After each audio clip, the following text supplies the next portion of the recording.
Okay, here's a quick video on a SPX-90 that I did a battery replacement on, and I'm going to show the inside of it. The original battery was the factory battery, and when you power it up, it would give you a low battery warning on the screen. So what I did, since I was kind of somewhat in a rush to get this fixed, instead of removing the whole board, what I did was over here, basically put the battery face down with some double stick tape, and I used the insulating ring around the battery, and then I soldered solid conductor wire from the pads on the circuit board to the two battery terminals. So that was kind of a quick way of getting it up and working without having to remove the whole circuit board. So and then something else I noticed when I powered it up, it still said low battery warning. What you have to do is I found it information on the internet. You have to do a factory reset. You have to power it on with the,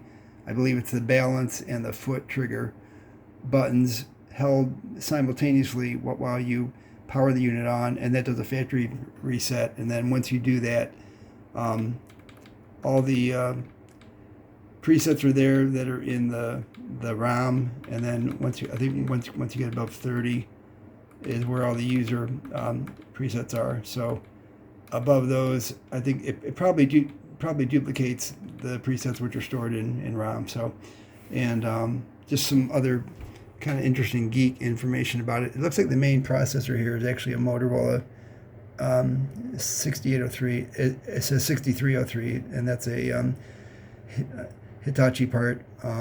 This chip right here has the firmware for the unit, and then a bunch of TTL logic, two Burr Brown PCM 45s. I'll have to look up what that part is.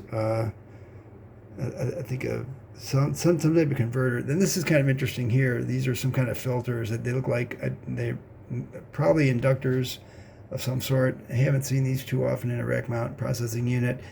And there's actually some relays here when you take the unit in and out of circuit. I think these guys activate if I hit bypass.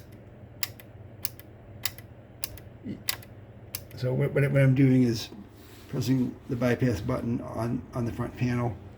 And this is kind of interesting too. I don't know if this will come across on the video, but you can see the LEDs appear to be pulsing. At least on my phone they are, and that's because they're probably multiplex, meaning they're being switched off and on at a rapid rate.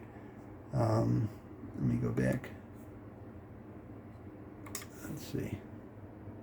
And the 7-segment display, this is kind of interesting too. You can see all the segments, flickering a little bit. That's due to multiplexing of the 7-segment display, which is basically the segments are being turned on and off very rapidly. Really common technique used to save I/O lines going to the LED display. The reason why these aren't flickering here is because that's a liquid crystal display. It's got its own controller chips right on the back of the board that do all the cycling of the segments there. I think I'll probably do a video about liquid crystal displays. They're really interesting devices to get a pixel to turn off or on.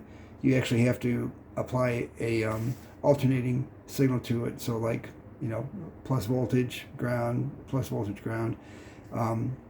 You don't just apply a static voltage to a LCD display. So anyways, some other stuff.